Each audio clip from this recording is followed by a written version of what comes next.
All right, welcome back to Blue Collar Comics. This is the second video for the channel. If you saw the first, you kind of know the drill. Obviously, with the title of the channel, the whole deal here is like collecting comics on a budget, and to kind of show that even if you don't have a lot of money, you can still get cool stuff. And the channel's kind of about showcasing things I'm interested in, things I like, but also showcasing books that aren't necessarily hotkeys or classics or whatever. This one's obviously an exception, but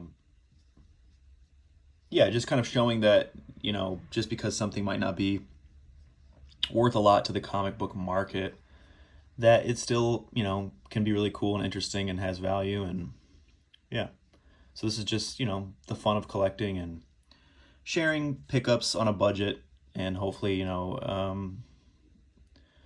making other people feel a little more confident that that their collections are valid and cool too, and that it's not all about uh, perceived value or condition. Even I'm not a condition stickler. I collect comics first and foremost to read and enjoy the art and appreciate the the hobby of collecting. The process of collecting is just very satisfying. And yeah, and so value has kind of never really been on my radar. I have a few books that are worth some money now, but it's just kind of random. um, the vast majority of my collection is quote unquote completely useless. And so I kind of made this channel to be like, you know what?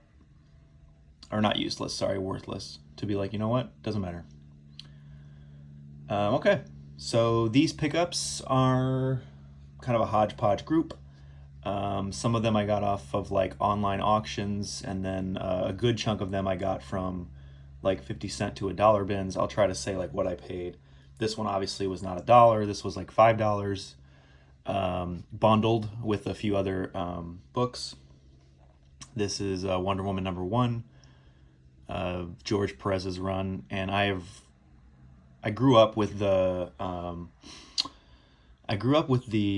DC animated universe, I think is what they call it, and obviously a big part of that was like the Justice League show from the early 2000s. And so obviously I was reading comic books starting from renting at the library, which was mostly Marvel stuff actually, but I was reading comic books from a really young age. And so I'd obviously always come into contact with Wonder Woman as a character. Obviously, she's the most famous female superhero in history. Um, but I never had like really read any of her solo stuff, or was never really drawn to the character. I think obviously her look is very dated in some ways, patriotic in a way that might turn some people off. Even though they do a really good job explaining her origins of her costume. The origins of the character herself are extremely interesting, with William Marsden, and the women that he lived with.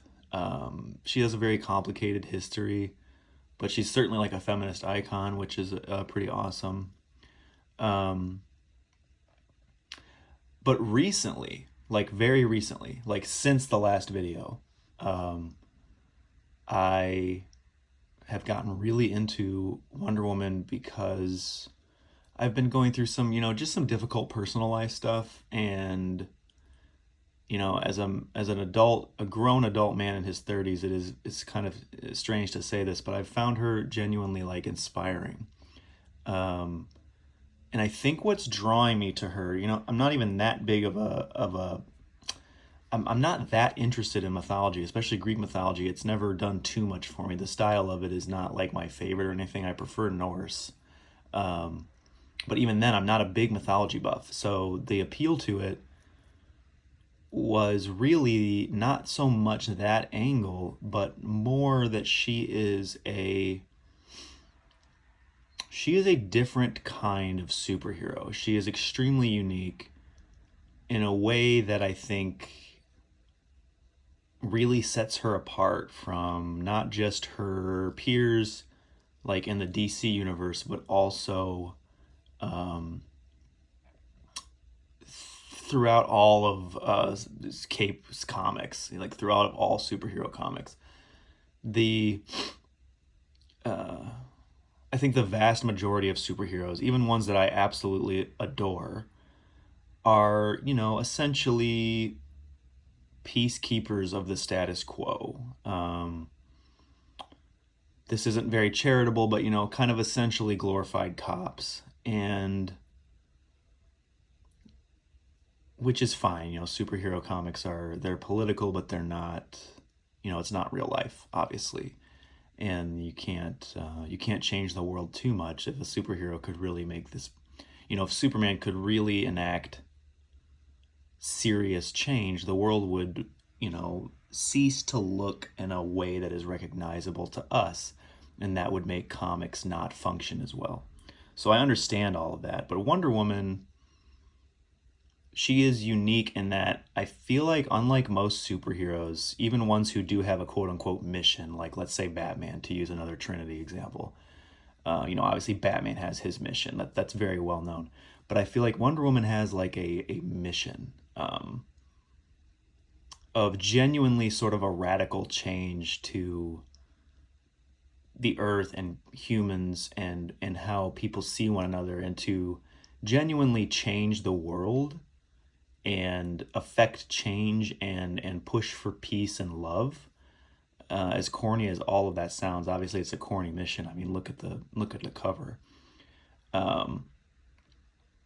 But it is at least like a mission, and I think that's really resonated with me lately. Maybe it's as I'm getting older, I have less interest in some of the more cynical aspects. I think the X-Men are kind of a little bit of a similar, somewhat similar comparison across the pond at Marvel. Across the pond, like it's the UK. Across the, you know what I'm saying? Across the way at Marvel Publishing. Where there's kind of like an actual sort of ethos around that's beyond just upholding the status quo. I think the X-Men are pushing for like a status quo of sorts, and Wonder Woman is pushing to obliterate, like radically change the status quo, and I find that really inspiring. And I think you don't really have to look much further than the fact that, I like Thor and I like Norse mythology more than Greek, but, Thor is kind of the comparison point for Wonder Woman, and his main weapon is a hammer, right, which he used to kind of punch people with, essentially punch, big hero, big punch. And her weapon is a lasso, which doesn't, really hurt you unless she uses it as a weapon. And it is a weapon of truth. And I think that kind of says it all. And yeah, so I got really into her recently. I've been reading on the DC, Infinite app or whatever. This Perez run is genuinely like just stunningly good. And so when I found this in like a small bundle auction on an online auction, I was like, okay, yeah, I think I got this issue and then a couple of others or 4 others. I don't know. We'll see. I'll see in a second, for like $15 or something like that total, or 20 maybe. And it was totally random, like totally just blind luck, and it was just kind of serendipitous how that lined up, and yeah, I jumped at it. So this is number one. And quick side rant: I think this is an unpopular opinion, and beggars can't be choosers, obviously. I actually don't love newsstand editions. Something about it. I think I mentioned in my last video, I do have OCD, not just in the like, the way that a lot of people flippantly use the term, but like actually. So I think it kind of scratches my brain in a way I don't like. But I don't love newsstand editions. I prefer the directs. So that's the only downside, but this is a all-time George Perez cover, or Perez, I think. I'm not sure how exactly his name was pronounced specifically, but yeah, this run is like, if you haven't read it and you have any interest at all, it is so fresh and unique and like genuinely inspiring, and it has all this beauty and grace and massive world building. If you're into that sort of thing, you're going to get that. But yeah, that's been fantastic. This is issue 1, and I'm super happy to have that in the collection. And I got to figure out where I'm going to put the comics after I show them. Whoops. I guess on the floor. Here's issue 2. And I have a few others in this that are in the box right now. So maybe at some point I'll just go through the Wonder Woman stuff and show. But I'm building out this run as best as I can. Another newsstand, but beggars can't be choosers. Awesome cover. Ares has possessed one of these, like a pilot, and he's got Steve Trevor, and she's in the, looks like she's in that void between Earths there as she's trying to save the day. Pretty cool cover.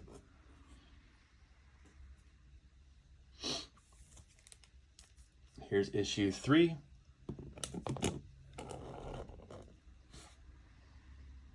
With her rescuing Trevor, or maybe she didn't rescue Trevor. I think we all wish we had hair like George Perez's Wonder Woman. At least I do with my genes. And then this bundle I also got number 50 randomly. Uh-oh. And at this point, he was still writing. I'm on like issue 30 or so of the run now, and he stopped drawing it around, I don't know. It's bad that I'm not paying attention, but probably like 30 or 18 or so-ish.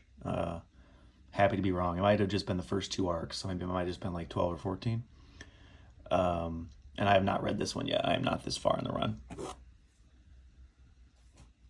Okay, the next hodgepodge or so of comics I got, went to visit family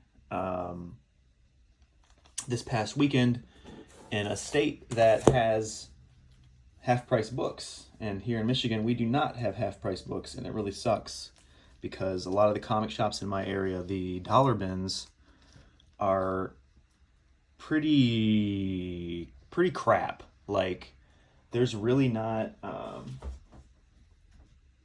that much good stuff in the dollar bins in my area, at least. And Half Price Books obviously has a kind of a love-hate, or like people have a love-hate relationship because you'll find amazing things there, but you'll also, sometimes their prices are like really off or skewed or too much.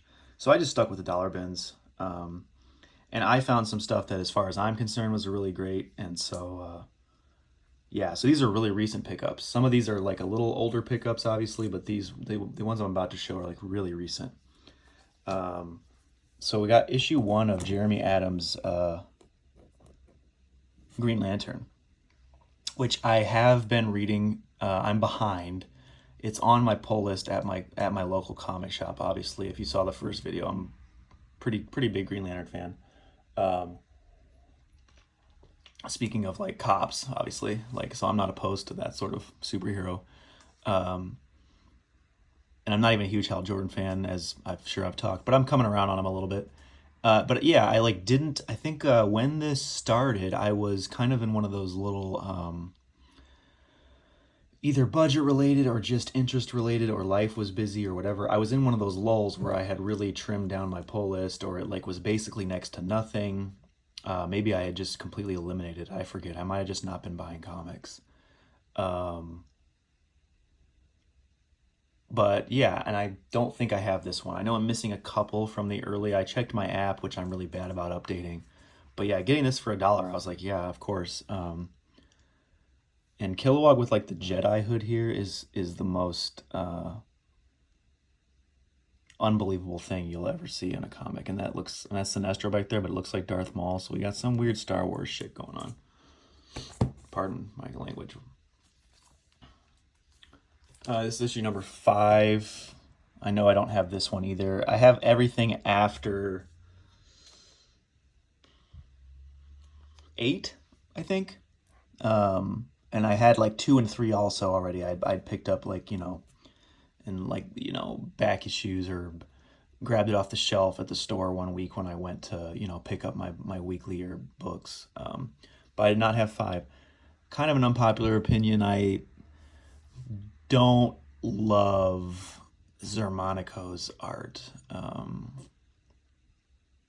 Yeah, I almost feel bad saying that because I know their art is really beloved, but it's not my personal favorite. It is obviously objectively just very impressive artwork. Here we go with issue number 7. And that is the last one I needed, I think, to like fill in the run. I think maybe I'm missing like the A cover of issue 2. I tend to be like a stickler for A covers. So I might be missing the A cover of issue 2. I think I have a variant for issue 2 when I was picking it up to read it like earlier in the run. Because now I think they're on issue like 28, I think just came out. I think I just picked up 28 like a week or two ago. Okay, moving on. These were also from that dollar bin. These are just run fillers.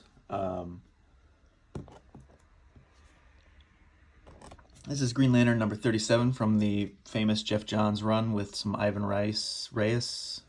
I'm really bad at names. I'm sorry. Artwork.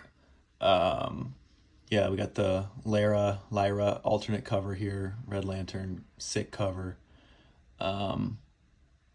Yeah, I'm filling in the holes of this run. That was like the first comic I ever showed on this channel, I think, was from this Geoff Johns run. Not much more to say about the Johns run. It's great. I think he tends to be a little too much of a fanboy at times, and that comes through in his writing, but there are worse. There are definitely worse approaches to take as a creator. Yeah, 37. And I do have a person I've been talking to that's trying to sell a decent chunk of these for a good price. So, hopefully I'm going to be getting like really close to completing this run in the very near future. But I got this for $1, and there was a few others, but I passed on them. Not the greatest condition. Okay, and so I'm filling in the holes of the 1990. I think it starts in 90. Green Lantern run. Shit, the Green Lantern run. That started in 1990, and then went to Parallax, and then Kyle Rayner becomes the Green Lantern. Have not read all of that, but because I like Kyle Rayner more than Hal Jordan, I'm expecting to like it more. I'm kind of waiting to read through it until I've got fewer and fewer and fewer holes. I am making really good progress. It's like I think it's an 181 issue run, so it's a pretty long run. And I think I only need about 30 or 40 issues, because obviously this started being published before I was born, and by the time I was buying comics, I think it was basically ending. I didn't really start buying comics. I was reading them at the library, but I didn't really start buying them until I was 13, 14, somewhere in there. So I think it had already ended. So this is all me just picking it up on the back, and it's a good Guy Gardner cover there. I'm not editing any of this, and so I know I'm not really speaking that eloquently, so thanks for bearing with me if you're sticking along. Like I said, it's just kind of me going through my pickups and showing things that I'm into, and this is 104 from that same run. I needed it, at least according to my app, so hopefully past me was logging my collection correctly. All right. If Basement Comics is watching, Blue Collar Comics channel has been almost exclusively DC, and then I have a lot of indie stuff in my, or not a lot, but a chunk of indie stuff. I stopped collecting Marvel after I told this story the first time. All my Marvel got stolen out of my car early in college, and I always had more DC than Marvel, but I lost a lot of my DC too, but not all of it, and all of my Marvel, and I just did not have the heart to get back into it. I have not really liked where Marvel was going with things lately, like just editorially. Nothing's really been pulling me in, and the endless reboots, just not a huge fan. But So I have not found any titles to jump on board with in the present day, like currently, like really current. But I have been reading lately Peter David's Hulk on like the Marvel subscription app, and I got myself trying to just trying to get more into Marvel again, even if it's just reading some other heroes and whatnot. And Hulk's really been really awesome, especially Peter David's Hulk. Really has pulled me in lately. Again, this is kind of beating a dead horse here, but there's something about the sort of mental illness aspect of Bruce Banner and Hulk um, that is compelling, and he's like not really a hero. Also, you can see these copies are not in the greatest shape. These were probably 50 cents a piece. These were on an online auction, and I just stumbled upon them. Newsstand, unfortunately, at least if you're me. I know for a lot of collectors they're worth more, I think. Question mark. But for me, I prefer the directs, especially for the Marvel ones because they get the Spidey face on them a lot of the time. Yeah, this is 362. I actually have not read this far yet in David's run. I think I'm at like 340 was the big Wolverine fight. I think I'm at like 344 or something like that. It's been absolutely fantastic. I think I'm still finishing out the McFarlane drawn issues. Maybe like might be his last one coming up. But yeah, it's been really interesting and kind of equal parts ridiculous and hilarious and sad and challenging, with also some just crazy badass, Hulk smash and action and whatnot. But it really gets to him being like a monster and the trauma of Bruce's past and how the Hulk and Bruce kind of manifest that. Yeah, I don't have any trauma, luckily. I mean, everyone has trauma, but you know what I mean. No serious trauma, but I have, I've had my fair share of mental health struggles, and I think a lot of Hulk fans, whether they realize it or not, I think are drawn to the character for similar reasons. It's also just really interesting because the Hulk is such a powerful or popular character, and yet is kind of not a superhero in the traditional sense. I do not mean that in a bad way at all. There's a sadness and a kind of he's definitely not always saving the day or interested in saving the day, and sometimes he does it begrudgingly because he's got a heart of gold in there somewhere. But yeah, whole comics are really interesting, and Peter David's run is awesome. Rest in peace. I've loved everything I've read from Peter David. Even like his Star Trek novels, I've read a couple of those, and they're really good. Yeah, so collecting some Hulk now, I guess. I guess. Here's 363 newsstand. This has seen better days too, which again I don't care. It's intact. I can read it. It presents well. It looks good. It's cool. Whatever. Haven't read this. 364. I think this is a Walt Simonson. I think I think that's his signature cover. But I don't. But I looked inside and the credits don't show him, so I don't know. Maybe it's just one of those things back in the day or whatever. Fighting Abomination there. And 365. So I got a little run going here, which is cool. These are like 50 cents a pop, like I said. That's all the Hulk I've got so far. But yeah, we're adding to it, I guess. All right, what else we got?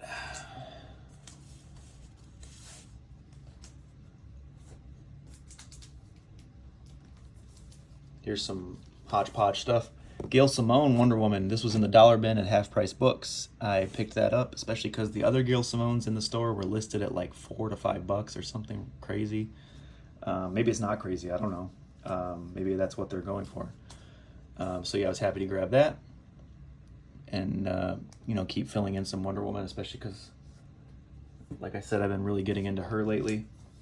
Then there's this controversial New 52 Wonder Woman, which, based on what I love about the character, I am suspecting I will not love, but the completionist in me, and for the price, was just like, okay, like, all right, let's like start building it out. Let's see, basically, because I didn't read this. I read a few New 52 titles, not a few, quite a few New 52 titles when it was in its earlier stages before the car theft, and it kind of deflated my interest in comics for a while. But this was not one of them. But I do know about this run. Like, I know the changes. There's some dirt in the left there, but whatever. I know the changes that Brian Azzarello made, and I know they're not super popular. That's a really cool cover. And so I'm expecting to maybe not love this run, but I'm gonna give it a shot, a fair shake. And I know there's some changes that diehard Wonder Woman fans and Wonder Woman writers that I really respect, like Gail Simone and Greg Rucka, don't care for either, and their word means more because they have a lot of experience with the character. But I will say the reason why I am interested in giving it a shot is because, and George Perez talks about this. He was interviewed, or I read an interview with him or something. Before Perez's run, and probably to some extent after Perez's run, writers, mostly males, not that really matters, but they didn't really choose to work on Wonder Woman. They didn't bring ideas to the table for Wonder Woman.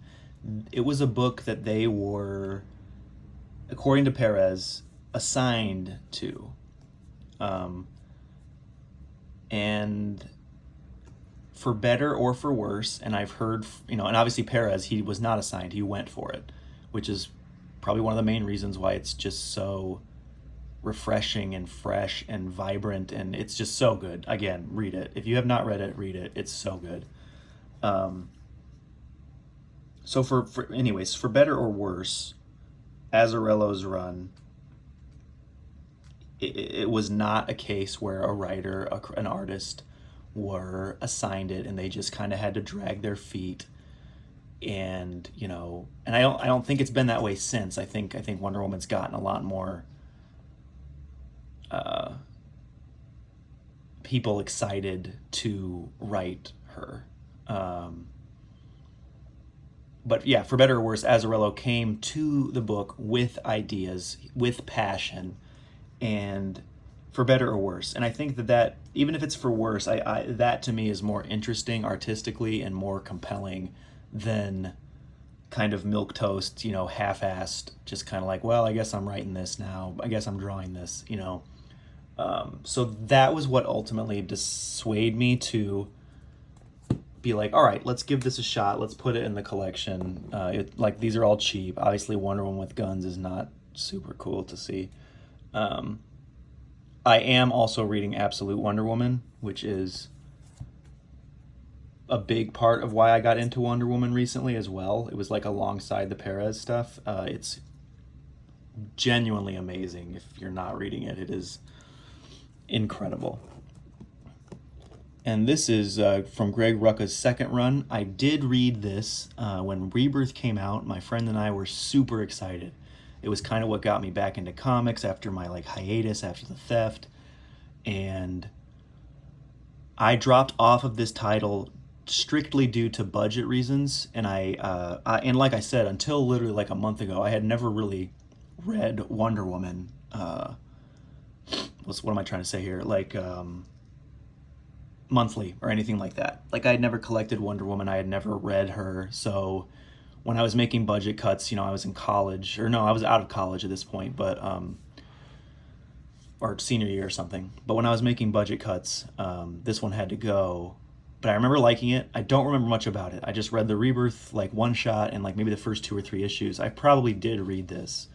But I found it for $1. It's not in the best shape. It's got some spine roll, so if I find a better one down the line, whatever. But it was $1, and absolutely phenomenal Liam Sharp artwork. So you can't really go wrong.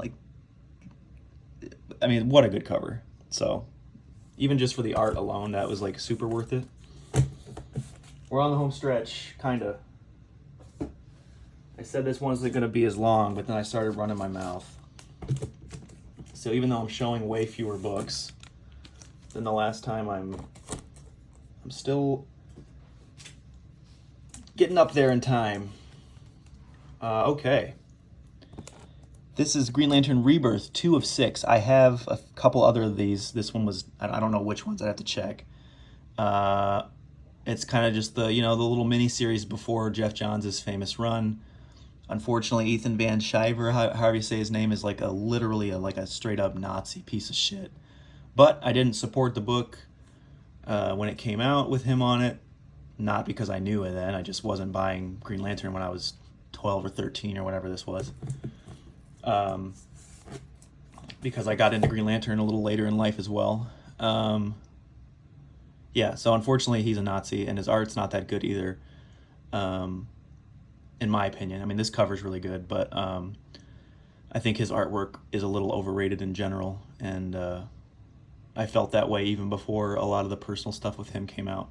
This is a really nice cover, but yeah, 2 of 6 Green Lantern Rebirth. Was really excited to get that for $1. I don't know what it goes for. Don't really care. Just trying to complete that mini series out, and especially like Aftermarket or whatever. Okay. Always excited about this guy. I don't know if I had any Swampy in my last haul, but I have been picking up some Swamp Things lately. I have a few more to show in a future video, but they're in a box right now, and I didn't feel like getting it out this morning. Saga the Swamp Thing number 4. This is before Alan Moore came along, which means I have actually not read this. I've read a good chunk of that first series from the 70s, and then I've read Moore's and some of it onward. I'm a huge Swamp Thing fan. Yeah, I don't think I showed any in my first video, so I didn't really talk about it. But I love horror in general as a genre. I love horror movies, and I love the ability that the horror genre allows artists to explore aspects of life, humanity, the human condition, yada, yada, yada. It allows you to come at it from angles that other genres maybe do not. And it's visually striking, and Swamp Thing's whole thing is just so compelling to me as like this, monster that thinks he's a human. At least that's Alan Moore's like kind of origin. And it's the origin or whatever that I prefer. There's an environmentalist angle, like a environmentalist horror angle to it that is really, really speaks to me, at least with my own beliefs as well. I love the trade dress. It's pulpy. It's philosophical. It's got beautiful artwork that's moody and horrifying and gross and compelling. Yeah, Swamp Thing's awesome, man. Like top 3 character for me all time. Super excited anytime I can buy one of these for the cheap. That was like $1 or less. Here's number 9. Didn't have this one. Look at this guy, man. He's gonna put one in Swampy's brain. But I have not read this. Haven't read this. And then I found this one. This one was at Half Price Books for $1. It's got some spine wear or whatever. And it's new enough that it shouldn't, but it was in the dollar bin. So this is Nancy Collins' Swamp Thing run, which is really good and not like underrated. I think people do like it, but people mention Swamp Thing and then they immediately mention Alan Moore, right? Which is understandable and deserved or whatever. But so like maybe I don't think her run is underrated, but it's a little under the radar. And from what I've read of it, is really good. And this cover is something else. But yeah, it's number 129 from March of '93, and this was under the Vertigo imprint at this point. That's all the Swampy I've got for this video, but I'll make one for sure about Swamp Thing at some point, just because, yeah, big Swamp Thing fan. I think, obviously he's not, like, he's not exactly like Superman in terms of popularity. This is Blackest Night #2. And I remember all the hype around this when I was this was a couple years into me actually buying comics when I could. I couldn't get to a store that often because I grew up like kind of in the middle of nowhere. But I remember the hype around this. I remember going to pick them up whenever I could. This run, if I had it all, I think I did. I definitely read it all. Was and I was like 16 or 15 or 17, somewhere in there when this was coming out, depending on where we were at in the run. And it's kind of like that dark, edgy, larger than life epic, that really appeals to that age. So I was really into this, even though, ironically, I was not like a huge Green Lantern fan at this point. So it's pretty cool to like go back as I've become more of a Green Lantern fan, and it hits even harder and hits even different. But yeah, I'm trying to repick this up. This was in the dollar bin at Half Price Books, so I'm repicking that up like as I find it, because that was definitely something that got stolen. This is 2 issues of a miniseries. Kind of sucks because miniseries are tough to find in dollar bins. I feel like you really want to get all or nothing, and so, or you want to like buy all 6 in like a lot. So maybe that's the way I should have gone, but I could not pass these up yesterday or 2 days ago, whenever that was. Liam Sharp wrote and drew this. It's got 2 of now, Wonder Woman's quickly rising the ranks of like a favorite character of mine, and she's certainly a character, as I've been talking this whole stupid video, I'm really into right now. So for $1 with Liam Sharp's art, which is just, it's nothing avant-garde, it's pretty straightforward artwork, but it's just good. And it really pulls you in, and like even just the architecture of this citadel back here, perfect. But yeah, I don't know, I love the vibe of the cover. I have not read this. I'm super excited. I just want to get all 6 together, obviously. But Batman's my favorite character of all time. Wonder Woman quickly rising the ranks. It's gonna be super excited to read that. And then I got issue 5 of that series as well. Look at that, man. Like, I mean, yeah.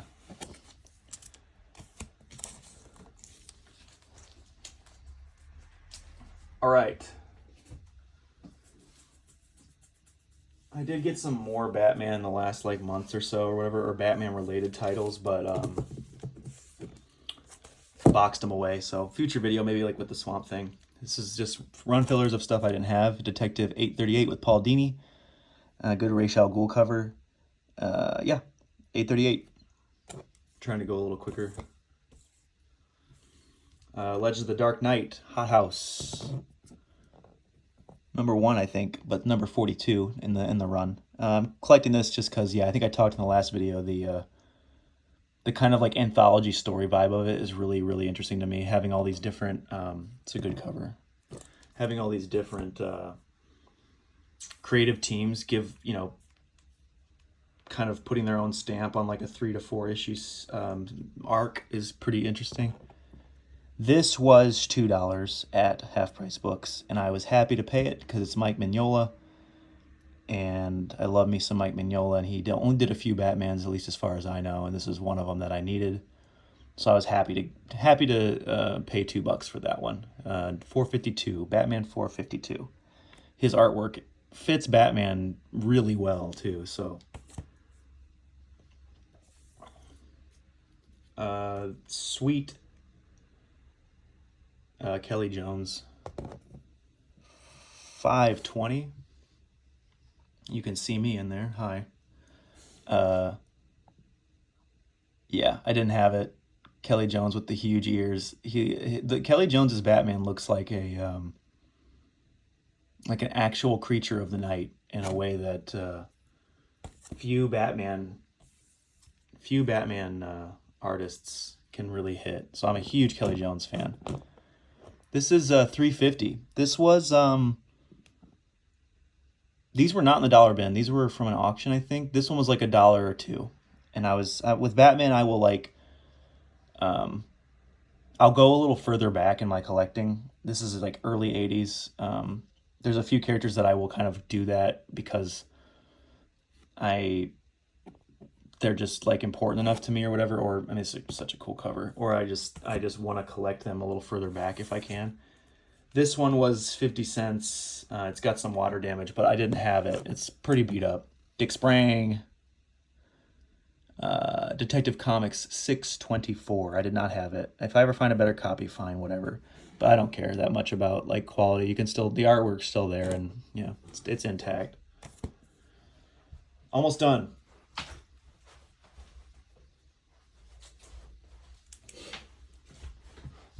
All right, basement. If you're watching, I've got some more Marvel. Amazing Spider-Man, 380. These were less than a dollar a piece because they're either beat up or they're not key issues or anything like that. So I think I've said this before. Spider-Man was one of my first loves as a superhero nerd or whatever when I was growing up. I was like 8 or 9 or something when the Sam Raimi movie started coming out, 9 or 10, somewhere in there. The first like trades that I ever rented from the library, I don't even know if they were called trades at the time because it was like a hodgepodge of issues, were collected Spider-Man stuff, which like the John Romita Sr. era. Um, and I specifically know I know that only because of just the way Romita Sr. drew Spidey. Looks exactly like the collected editions that I would rent from the library. Um, and so yeah, and I fell out of off of Marvel after they all got stolen. I didn't even have this issue then, so it's not like I'm picking up stuff that I had. Um, but this is an awesome, I think Mark Bagley cover from the first like Maximum Carnage. You can see on the left, it's like a little off white, but beautiful, beautiful cover. Stuff like this makes me want to like hunt down Spider-Man like crazy. I've got a few issues here, and I am excited to get back into the character for sure. Um, and dip my toes back into the Marvel universe. But yeah, Spidey was my first love. Big part of that was the library and Sam Raimi's Spider-Man coming out at a very uh, impressionable time, and the kind of relatable working class hero thing. I think everybody cites this, but that just really sets Peter apart. Um, and the world around Spider-Man is also just like super interesting, almost to the level of like Batman, where all these side characters or whatever. And nowadays, what really upsets me, and it's why I don't pick up Spider-Man anymore, is that like all the side characters now are like super powered, or they're also spider people. And I feel like that really dilutes the like sense of community and the, I don't know, week to week and month to month storytelling. Like the Triangle era of Superman, almost, where that there's that supporting cast. Um, yeah, so I don't love that. But these older, like, well, older for me, Spider-Man, I'm definitely going to be picking them up, I think, as I can find them, and taking trips down memory lane. Oh, and also the 1994 Spider-Man show. I was watching reruns of that like crazy as a kid on whatever channel that was airing on. Here's 356. ASM 356. Not in the greatest condition. That top left is like super beat up. Again, that's why these were really cheap.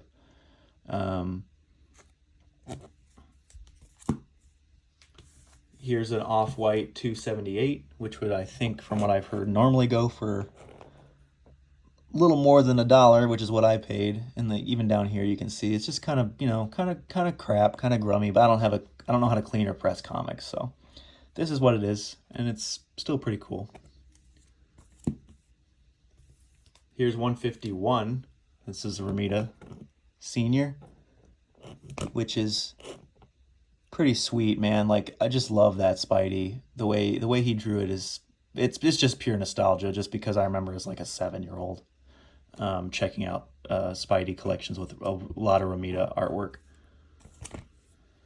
And this is 364, unfortunately, in a newsstand, which I don't love, but I have it and it's gorgeous. I think Bagley, who is definitely one of my favorite Spider-Man artists, he just kind of gets that, like that kind of wiry, kind of wily aspect, you know, of the contorting and whatnot. Yeah, I don't know, just dig his art. Home stretch. Holy shit, we're at 45 minutes. All right, this is the last I'll show. I got some. This was super cheap, so I got it. I'm not expecting much. I got some John Byrne Wonder Woman. This is the extension of that Perez run in terms of like the numbering. It's the same volume of Wonder Woman. That's 108. I'm kind of going to be going backwards, I think. 107. And again, I'm not expecting much. I do like Byrne's artwork. I don't know how much, like I think he did the covers, interiors, and wrote this. It's 107. But from what I know about Byrne, like personally, and I also know that he rewrote a lot of Perez's, he like retconned some stuff, I think, and not killed, but like got ignored a lot of some supporting characters. That's a really sweet cover though. Really sweet cover. 105. These were super cheap, less than $1 a piece. And I like completing and collecting runs, so it was like one of those things where it's like, okay, I'll get it. That's a really great cover. But yeah, I kind of heard he undid some stuff from Perez's run, and that I've kind of already got some pretty strong opinions about. I mean, Perez's run really is hitting like a truck for me. I'm loving it. And so from what I've heard about Byrne's run, I don't think I'm going to love it, but we're going to find out. Here's 104.